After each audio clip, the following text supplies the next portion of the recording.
Croeso unwaith yn rhagor i'r myfyrdod hwn. Diolch i chi am droi mewn. Mae'n bwysig yn bod ni yn cadw'r cyswllt hwn. Fi'n ofni oherwydd bod y pla yn dal i wneud ei waith erchyll ac yn dal i ledu yn ein plith ni ar raddfa go gloi ar hyn o bryd. Nifer o gapeli yn yr ardal hon wedi cael ac yn yr ofaledd hon yn ogystal am gyfnod. Byddwn ni'n ystyried o wythnos i wythnos siwr dylid ymateb i'r sefyllfa. Felly ar hyn o bryd mae rhaid dibynnu mwy ar y cyfrwng hwn. Gai hefyd diolch i chi am eich cefnogaeth personol i mi wrth yn modd i mynd trwy'r driniaeth yn cael ar hyn o bryd. Ac fi'n ddiolchgar iawn am bob arwydd o gefnogaeth. Diolch yn fawr iawn i chi. Nawr, un o'r storïau sy'n cael ei hanwybyddu braidd adeg y Nadolig, ond sy'n gysylltiedig â'r Nadolig, yw'r un am Iesu, y baban Iesu yn cael ei gymryd gan ei rieni i'r deml yn Jerusalem, wedi i Mair fynd drwy'r gyfnod o buredigaeth fel oedd un ofynol yn ôl cyfraith Moses. Mae Luc yn adrodd yr hanes i ni, a gai ddarllen beth mae Luc yn ei ddweud yn nawr. Pan ddaeth amser i buredigaeth yn ôl cyfraith Moses, cymerodd i rieni ef i fyny i Jerusalem i'w gyflwyno i'r arglwydd, yn unol ar hyn sydd wedi ysgrifennu yng nghyfraith yr arglwydd. Pob gwryw cyntaf ynedig a elwyr yn sanctaidd i'r arglwydd. Ac i roi offrwm yn unol ar hyn oedd wedi ddweud yng nghyfraith yr arglwydd, par o dirtirod neu 2 golomen ifanc. Mae hwnna'n sylw hynod o ddiddorol o eiddo Luc sydd yn dangos bod Iesu wedi cael ei eni i deulu tlawd iawn, oherwydd oen a colomen oedd yr aberth i fod, ond mae'r gyfraith yn gweud os ydy'r teulu'n rhy dlawd i offrymu oen, gallen nhw offrymu colomen arall yn lle yr oen. Felly aberth y trodion oedd yr aberth yma. Mae rhieni Iesu yn ei offrymu yn y deml. Nawr, roedd dyn yn Jerusalem o'r enw Simeon. Dyn cyfiawn a diwiol oedd hwn, yn disgwyl am ddiddanwch Israel, ac roedd yr ysbryd glân arno. Roedd wedi cael datguddiad gan yr ysbryd glân na welai farwolaeth cyn gweld Meseia'r arglwydd. Daeth i'r deml dan arweiniad yr ysbryd, a phan ddaeth yr rhieni a'r plentyn Iesu i mewn, i wneud ynglyn ag ef yn unol ag arfer y gyfraith, cymerodd Simeon ef i'w freichiau, a bendithiodd Dduw gan ddweud, yn awr, a rwyt yn gollwng dy was yn rhydd o arglwydd, mewn tangnefedd yn unol ath air, oherwydd y mae fy llygad wedi gweld dy iachawdwriaeth, a ddarperais dyngwydd yr holl bobloedd, goleuni i fod yn ddatguddiad i'r cenhedloedd ac yn ogoniant i'th bobl Israel. Roedd ei dad a'i fam yn rhyfeddu at y pethau oedd yn cael ei dweud amdano.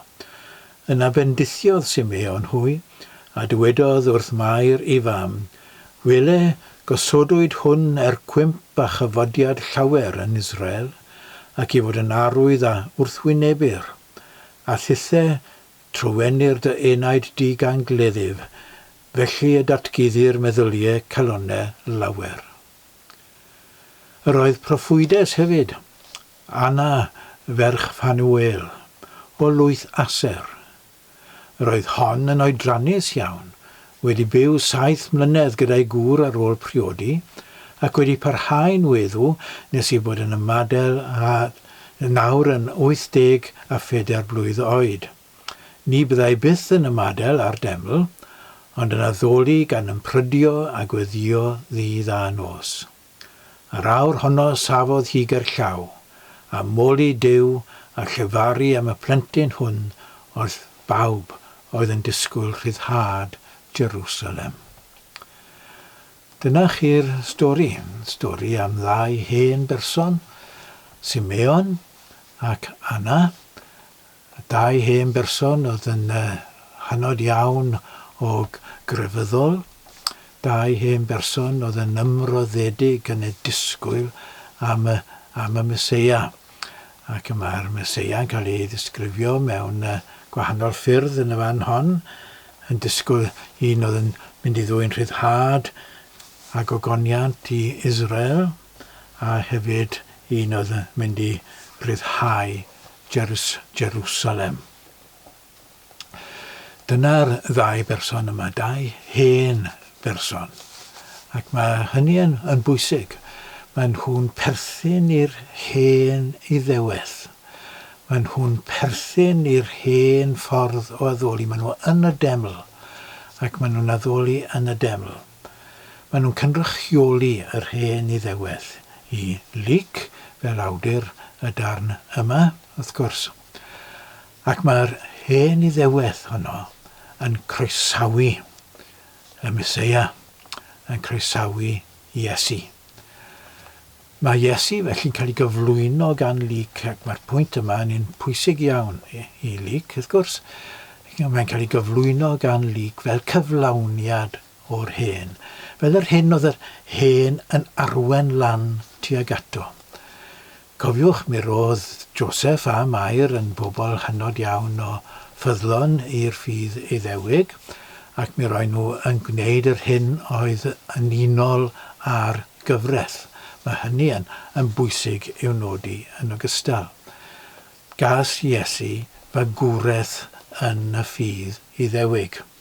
Mi roedd wedi cael ei drwytho fel y bydde plant yn y cyfnod hwnnw yn yr ysgrythurau Iddewig, ac mi roedd wedi cael ei drwytho gan yn y gyfraith Iddewig ac yn gwybod yn iawn beth oedd beth yn ôl y gyfraith honno. Ac mae yn gyflawniad o'r gyfraith honno. Pwysles eto sydd angen i ni i wneud y dyddiau hyn yn y cyfnod hynod o wrth semitaidd i ni yn mynd drwyddi ar hyn o bryd.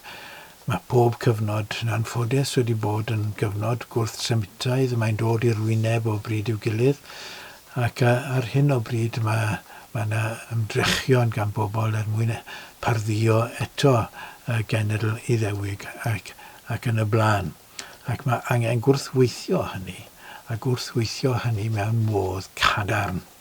Ac i ni fel aelodau o Eglwys Iesu Grist i ddweud, mae nid crefydd gwahanol i Iddewedd yw Gristnogaeth, ond cyflawniad o'r Iddewedd yw'r ffydd Gristnogol. Dyna pam i ni yn un rheswm dros astudio'r Hen Testament o hyd. Ynddo fe? Oherwydd mae llawer o'r cysyniadau a'r hyn sydd yn cael ei fynegu yn y Testament Newydd yn seiliedig ar yr hyn sydd yn yr Hen Testament. Mae hynny yn bwynt pwysig sydd yn cael ei wneud. Hefyd, dylen ni ystyried y newidiadau eraill, y newidiadau cymdeithasol, y newidiadau gwleidyddol, y newidiadau economaidd. Oedd y ddoi berson, Simeon ac Anna, wedi gweld yn ystod eu hos. Oedd Israel o'n nhw yn gyfarwydd â hi yn adeg genedigaeth Iesu'n gwbl wahanol i'r Israel y geson nhw i magu ynddi. Pan o'n nhw'n ifanc, yn ôl yr oedrannau sydd yn cael ei roi, neu'r oedran sy'n cael ei roi yn y darn yma gan Luc, pan o'n nhw yn ifanc, mi roedd Israel yn wlad rhydd o dan yr hasmoniaid. Ac mi roedd Israel yn wlad oedd yn bwysig iawn yng ngwleidyddiaeth rhyngwladol y cyfnod. Ac fe nath Iddewon y cyfnod hynny ochri gyda Iwl Cesar yn erbyn Pompei. Pompei oedd wedi concro Israel i'r ymerodraeth Rufeinig. Ac mi roedd yr holl wleidyddiaeth yma wedi effeithio ar y ffordd oedd yr Iddewon yn cael ei trin ac yn y blaen. Erbyn cyfnod Iesu, mi roedd Israel yn wlad gwbl wahanol, oedd wedi choncro. Ac mi roedd gormes wedi dod ac wedi gosod ei hunan ar y genedl. Gormes rhifen. Ac mi roedd rhifen wedi meddiannu'r Sanhedrin a llwyddo i gael Sanhedrin i gyd weithio ar ymerodraeth ac a Cesar. Ac mi roedd y deml yn cael ei defnyddio mwyn hyrwyddo ffordd rhifen, yn cydweithio gyda rhifen. Ac mi roedd y bonedd Iddewig yn dod yn dra chyfoethog ac yn llawer cyfoethocach nag o'n nhw cynt ac ati. Roedd nhw yn cael bendydd materol o rym rhifen. A dyna oedd sefyllfa pan oedd Anna a Simeon yn y deml. Dyna o'n nhw'n gweld ac o'n nhw'n deheu am waredigaeth. O'n nhw yn byw nawr mewn cyfnod lle ro'n nhw'n fodau israddol mewn cymhariaeth ar hyn oedden nhw pan geson nhw i magu dros 80 mlynedd ynghynt. O'n nhw'n deheu am waredigaeth i Israel. O'n nhw'n deheu am ryddhad i Jerusalem. O'n nhw'n deheu am y newid mawr a dyfodiad y Meseia a fydde yn dwyn y drefen newydd i fodolaeth. Ond trefen wahanol ac o'n nhw'n deall hynny. Maen nhw'n gweld y drefen newydd yn dod i fodolaeth trwy'r plentyn hwn. Maen nhw'n gweld y drefen newydd yn dod i fodolaeth mewn ffordd gwahanol i'r disgwyliadau arferol. A dyna sydd angen ein unig weld hefyd, bod trefen Duw yn dod i fodolaeth drwy ffordd wahanol i'r hyn sydd yn arferol. Trefen Duw yn dod i fodolaeth drwy rym cariad, drwy rym tangnefedd, drwy rym trigaredd. Hynny mae rhaid i ni bwysleisio o hyd ac o hyd. Gallai'r ddoi yma, Simeon ac Anna, bod wedi danto, wedi rhoi lan. Gallai nhw fod wedi gweud ni wedi bod fan hyn am 10 o flynyddoedd, a mae pethau yn edrych os bod yn mynd yn wath ac yn wath ac yn wath. Gallai ni fynd trwy gyfnod fel yna. Gallai ni yn ddanto. Gallai ni roi lan. Gallai ni droi a edrych yn amgylch mae pethau fel sy'n bod yn mynd yn wath ac yn wath ac yn wath. Ond un o negeseuon y stori yma yw bod nhw yn sylweddoli mae'r rhan fach o stori go fawr i nhw mewn gwirionedd. Felly nine.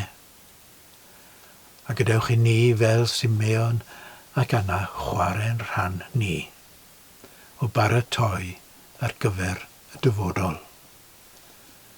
Ta beth y mae ymddangos fel sydd yn digwydd ar hyn o bryd, mae Duw yn dal ar waith.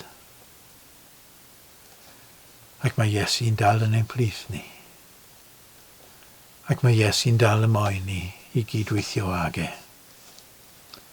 Peidio ni a danto. Peidio ni a roi lan. Hyd yn oed yng nghanol cyfnod anodd fel hon, cyfnod o bla, peidio'n roi lan. Byddwn yn barod i wynebu cyfnod arall o ymdrech, o weithio, a gwneud hynny yn orfoleddus fel Simeon, fel Anna, a chanu'r un gân a Simeon.